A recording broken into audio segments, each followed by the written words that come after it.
Hello everyone, आप सभी का स्वागत है फिर से एक न्यू ब्लॉग में। तो आप सभी को सबसे पहले राधे राधे। एंड मैंने सबसे पहले आज अपने पॉलिटी का जो है नोट्स का रिवीजन किया था। एंड मैंने इसमें पॉलिटी के नोट्स का रिवीजन ही किया है। एंड मैंने जिस चैप्टर को रिवीजन किया था उस चैप्टर का नाम है जैसे कि कानूनों की समझ के, कानून कैसे बनते हैं, क्या नए कानून कैसे बनते हैं, कानून क्या सब पर लागू होते हैं। तो इसमें ऐसे ऐसे जो है टॉपिक थे, तो आपको मैं बताती हूँ छोटा छोटा कि इसमें क्या था।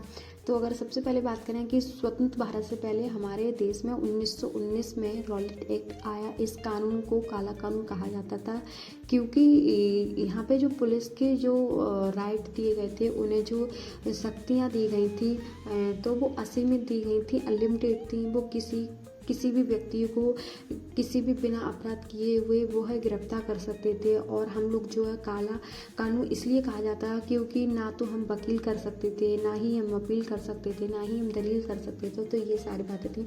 एंड इसके बाद था भारत में जो ब्रिटिश लोग थे, वो भारत में ब्रिटिश थे, वो कानूनों के शासन की बात किया करते थे। लेकिन और जो हमारे भारत में जो कानूनों का जो शासन, रूल ऑफ जो लाए थे, वो ब्रिटिश ही लाए थे। या एक कह सकते हैं कि हमारे देश में कानूनों का जो शासन है, शुरुआत इन्होंने ही, ब्रिटिश लोगों ने ही की थी।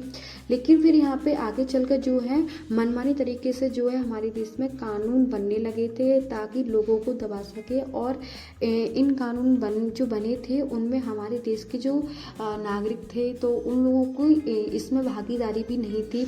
और ये दबदबा बनाने के लिए लोगों पर ये जो है कानून बने थे। लेकिन अगर प्राचीन भारत में कानून कैसे बनते थे तो अगर बताई जाए तो मैं अगर इसमें था कि अगर दो समुदाय थे, जैसे कि एग्जाम्पल कह सकते हैं हिंदू हैं या कह सकते हैं वो मोमडन है, तो मतलब इन दो समुदाय के अगर लोग हैं तो दोनों लोगों के अपने अपने रूल हैं, अपने अपने नियम हैं, अपनी अपनी जो है किसी भी गुनाह करने के बाद जो सज़ा है वो अपनी अपनी तरफ से है।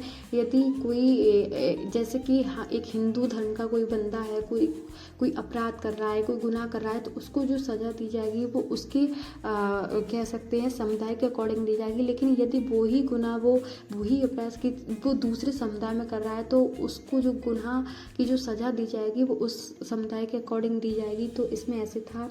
और यदि इस पे फिर आगे चलकर जो कह सकते हैं कि जो इन लोगों को अपराध का जो दंड था वो जाति के आधार पर दिया जाने लगा। मतलब कि जब कोई ऊंची जाति का कोई व्यक्ति कोई अपराध करता है तो उसको बहुत कम जो है सजाएं दी जाती थी। लेकिन वो ही सेम मतलब अपराध किसी छोटी जाति के, निम्न जाति के लोग करते थे तो उसको बहुत ज़्यादा कड़ी सजाएं दी जाती थी। और स्वतंत्र भारत के बाद जो है हमने संविधान को अपनाया और इसमें कानून के साथ